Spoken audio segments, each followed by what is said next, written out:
I remember the rain that afternoon. It wasn't pouring, but it soaked my backpack and sketchbook as I stood in front of the gate, trying to comprehend what had just happened.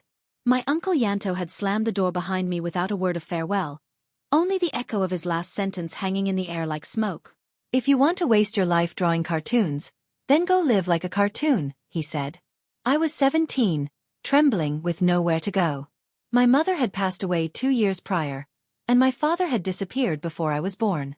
Uncle Yanto was supposed to take care of me. He did for a while, as long as I followed his plan. But when I chose to apply for a digital arts program instead of engineering like he wanted, everything fell apart.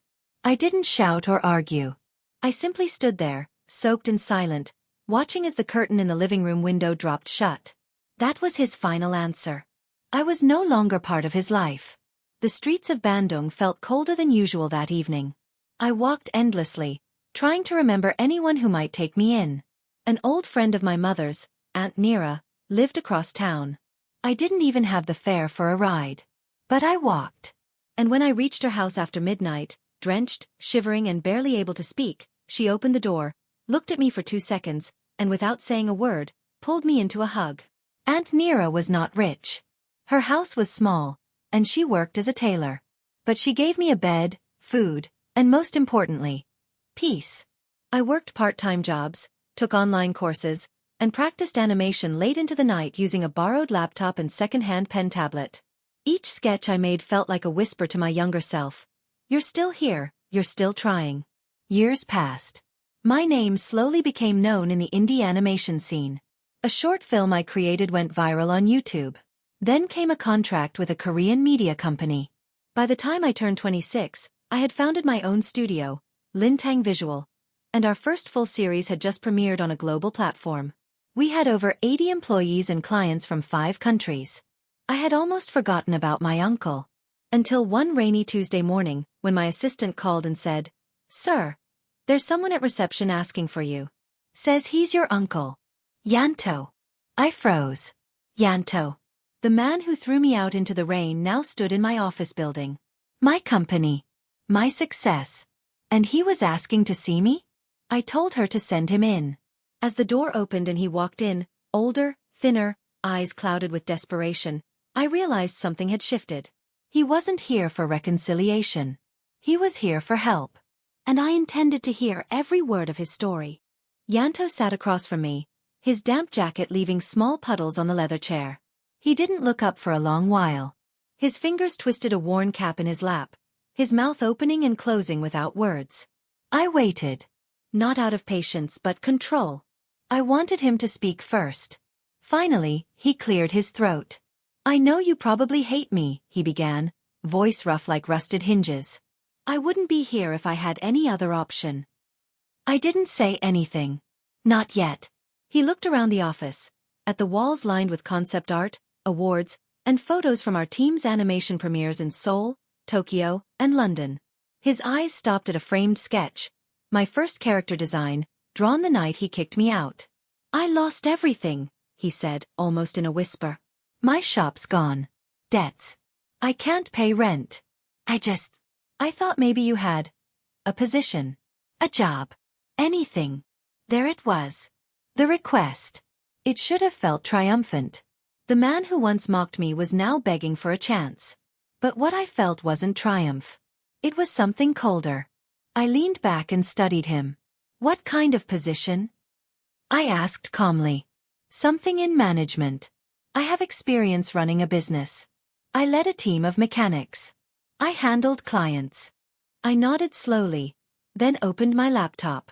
"Would you mind if I verified some of that?" "Just protocol," I said. He hesitated, but nodded. "Of course." 10 minutes later, I had enough information to know most of what he claimed was either outdated or exaggerated. The shop had closed over a year ago, and it wasn't due to the pandemic alone. Several customers had filed complaints for overcharging, missing parts, and in one case, threatening behavior. I closed the laptop gently. "Paman," I said, using the word deliberately. "We take integrity seriously here. Even for applicants with a past connection." His face stiffened. "You think I'm lying?" I didn't answer. I didn't need to. He stood up suddenly, knocking over the chair. You think you're better than me now? Just because you're rich. The words hit the air like glass breaking. My assistant, standing just outside, looked up nervously. I stayed calm. I think, I said evenly, that people show who they really are when they have nothing to offer. He froze. And I added, you showed me once. Now you're showing me again. Yanto's shoulders sagged, the fire in his eyes gone. He sat back down slowly, but this time he looked smaller. Defeated. I didn't come here to beg, he muttered. Yes, I said. You did. For a long while, neither of us spoke. Then, I tapped my fingers against the desk. We do have an opening, I said. Not in management. Entry level. Warehouse operations. Basic logistics support. You'd report to someone half your age. His eyes flicked to mine, a mix of shame and anger. Is that a joke? No, I said. It's where everyone starts here. Including me. He didn't respond. Just stared at the floor. I'll give you one day to think about it, I added. If I don't hear from you by tomorrow, the offer disappears. And just before he stood again, I said something else. Something I hadn't planned. By the way, I still have that sketchbook. The one you threw in the bin. His head turned sharply. I kept it, I said quietly. It's framed. In the hallway. You passed it on your way in. He didn't speak. Just walked out slowly, dragging years of silence behind him.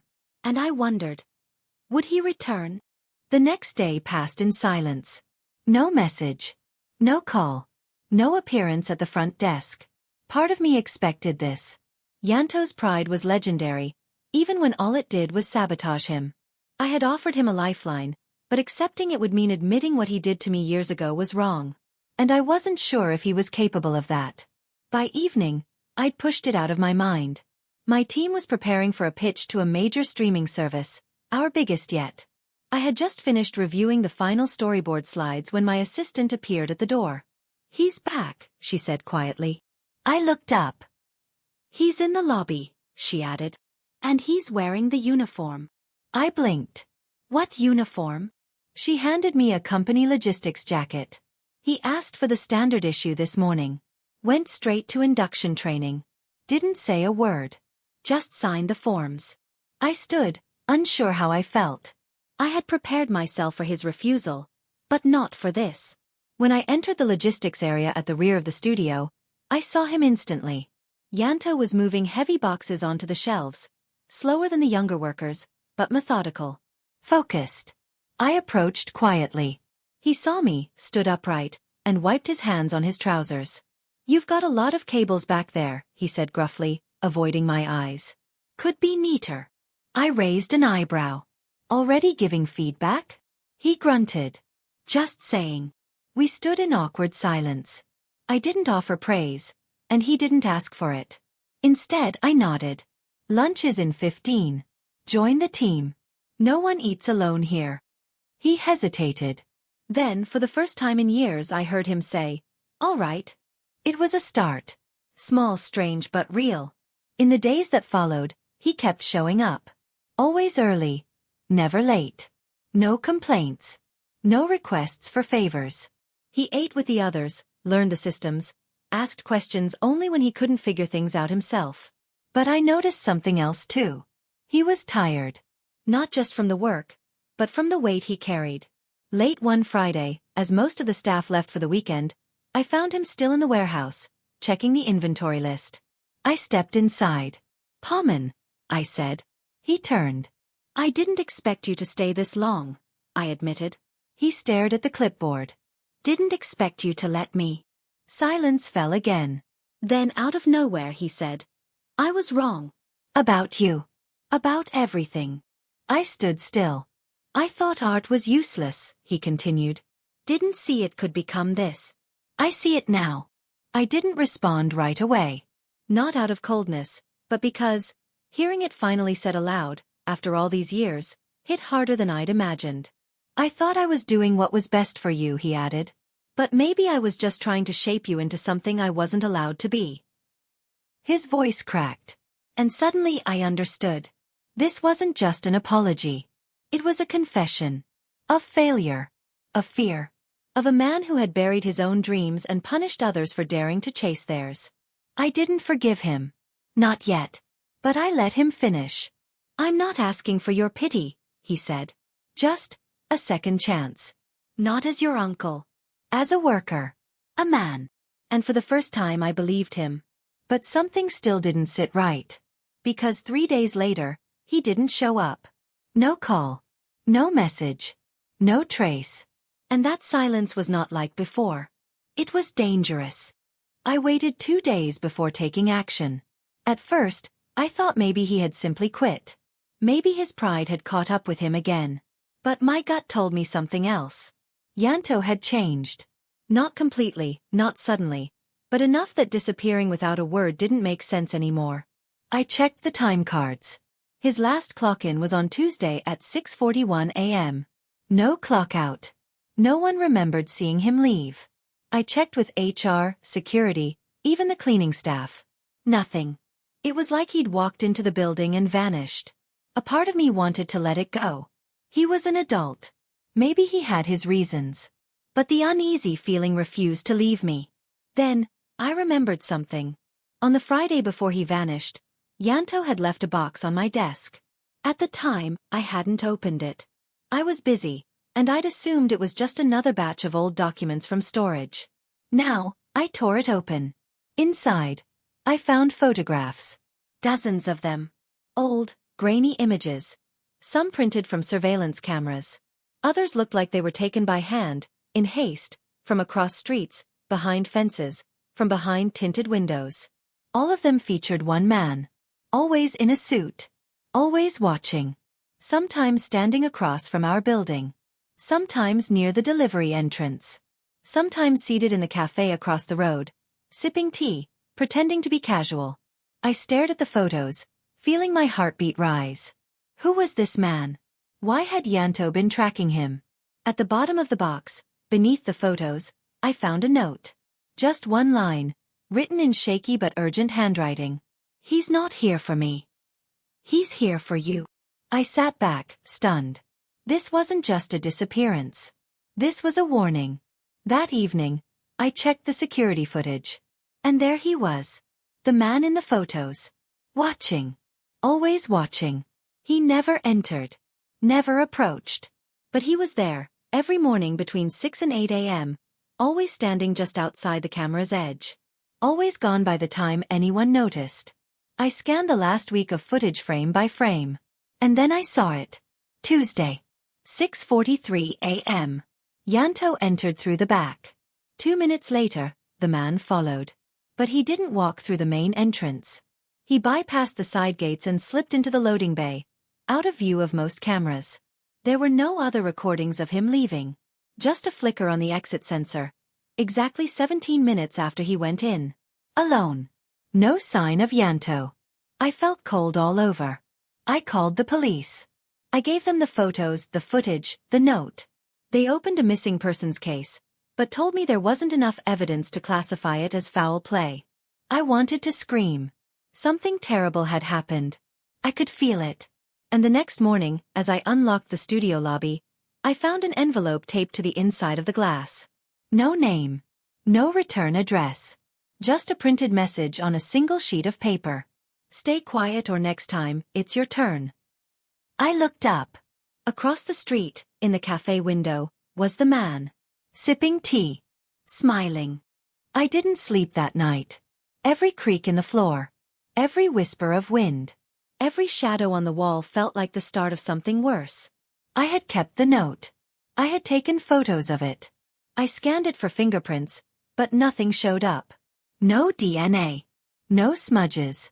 Whoever left it was careful. Too careful. By morning, I decided to do what I should have done sooner. I went back to Yanto's old neighborhood. It was in the northern part of the city. A worn, quiet district where the walls peeled and the streetlights flickered like old memories. His flat was still empty. Locked, dusty, untouched. But someone had been there. There was a smell in the air. Chemical, sharp, unpleasant. And the mail slot had been taped shut from the inside. I called the landlord. He hadn't seen Yanto in a week. Didn't seem surprised, just annoyed. Always trouble with that one, he muttered. Trouble. That word again. I looked around. A bookshelf had been cleared. A drawer was missing. But there was something odd. The wall behind the old wardrobe had a small gap at the bottom, like something had been pulled out. I pushed it aside. Behind it, taped to the wall, was a photograph. Black and white. Faded.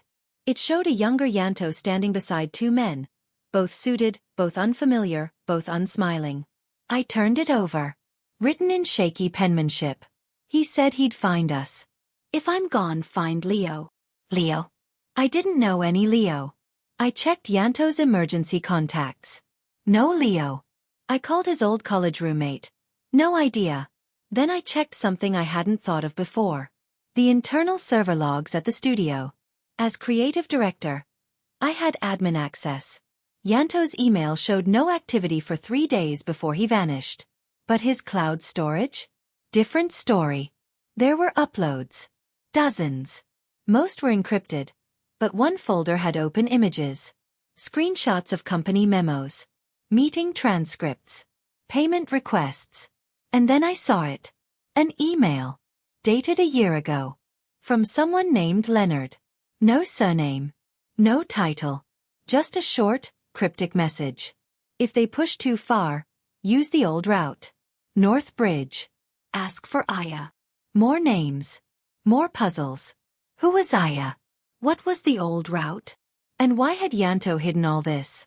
Then, just as I was about to close the tab, another alert came through. A message had been sent from Yanto's account. Just now. I froze. Subject line. Help. Body. They found me. Don't trust the board. Leo's alive. My mouth went dry. Sent from a proxy location. Untraceable. But it meant one thing. Yanto was alive. He was running.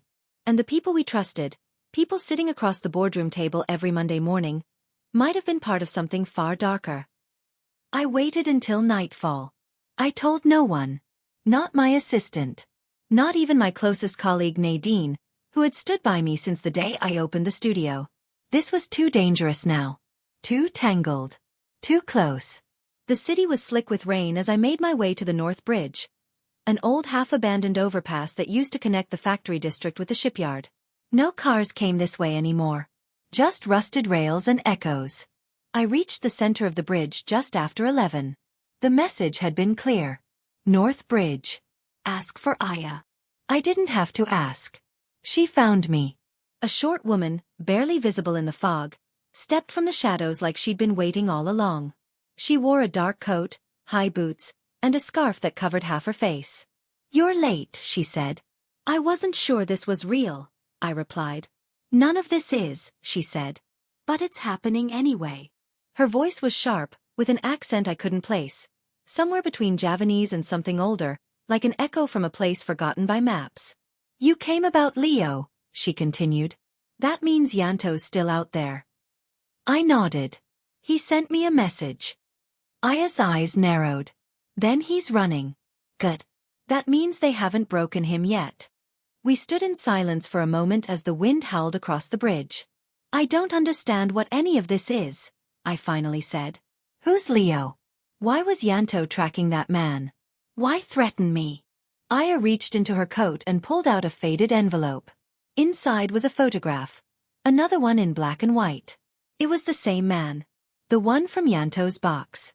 The one who smiled through cafe windows and threatened me with silence. But this time he was younger. Standing beside Leo. And beside him, Yanto, barely out of his teens. They weren't just friends, Aya said. They were recruits. Leo and Yanto. Chosen for a project that never officially existed. What project? A surveillance initiative. Years ago. The government, the board, and a few private interests created a hybrid agency. They trained young minds to infiltrate, extract control. But when the project failed, the agency was buried. Files sealed. Recruits scattered. Why? Because Leo found something he wasn't supposed to. I stared at the photo again. The man, always the same man, was in every piece of this. Who is he? I asked. Aya looked me dead in the eye. He doesn't have a name. Not anymore. But he runs the board now. Every decision, every transfer, every silenced whistleblower. You think those were corporate accidents? I said nothing. Because I already knew she was right. Aya handed me a slip of paper. It had coordinates. And one word. Somber. A place. Or a person. Yanto's trying to get there, she said. If you want answers, go before they erase it. The rain picked up. Aya turned, stepped back into the mist and was gone. The coordinates led me far from the city. Past the coast. Past the reach of phone towers. Into a dense forest that wrapped the hills like a secret the earth was hiding. I rented an old off-road vehicle, packed water, and drove for hours until the trees grew thick and the road gave way to gravel. Then dirt. Then nothing. I continued on foot.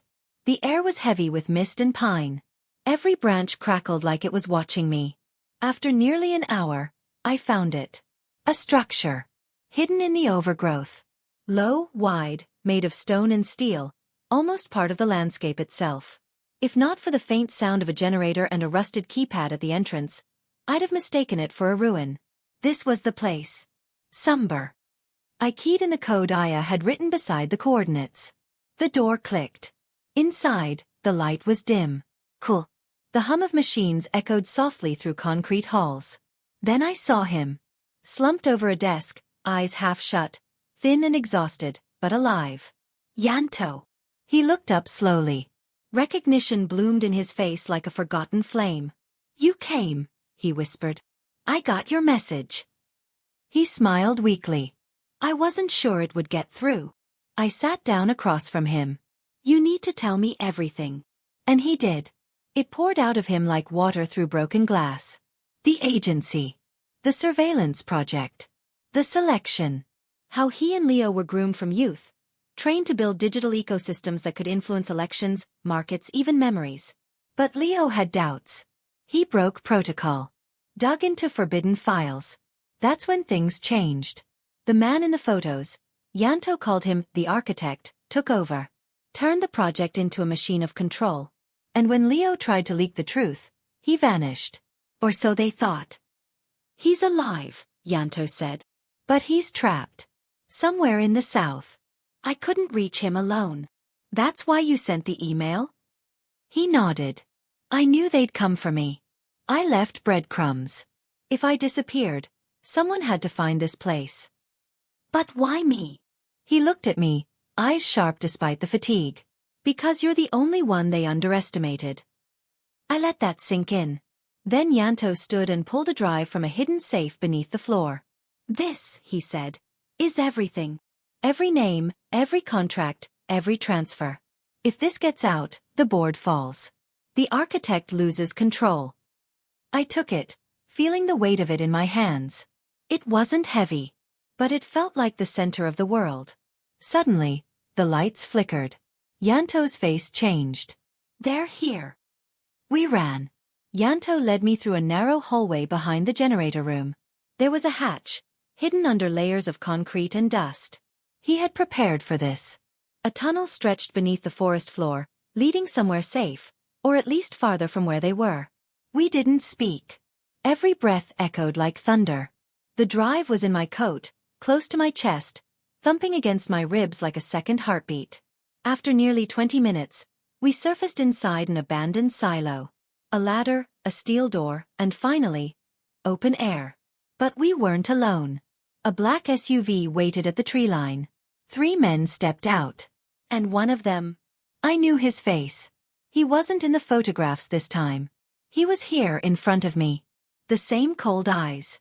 The same calculated stillness. The architect, Yanto whispered. He didn't deny it. He didn't need to. Thank you, the man said, stepping forward, for leading us straight to the archive. I could feel Yanto's tension beside me. I gripped the drive tighter. You're not taking this, I said. The architect chuckled. My dear, you think this story ends with a file? You think we haven't prepared for leaks? For martyrs. He reached into his coat, not for a weapon but for a device. Sleek. Glassy. And he showed us a live feed. My studio. Nadine. My team. My clients. Being escorted out by men in black uniforms. If I can't control you, he said calmly, I will control what you love. Yanto took a step forward. The architect raised a brow. And that's when Yanto lunged. Fast. Desperate. He wasn't going for the architect. He went for the device. And smashed it against a rock.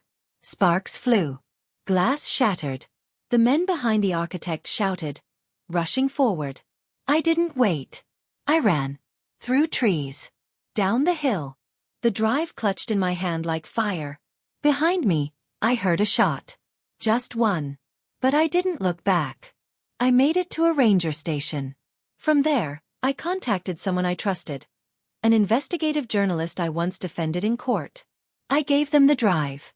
Within 48 hours, the leaks began. Names. Documents. Footage. The board crumbled. Arrests were made. Properties seized. The architect vanished. No name. No trace. Nadine was safe. But Yanto was gone. No one found his body. No one looked too hard. And me? I rebuilt. In a new place. Under a new name. But sometimes, in the silence of a closed office, I still hear the sound of that single shot.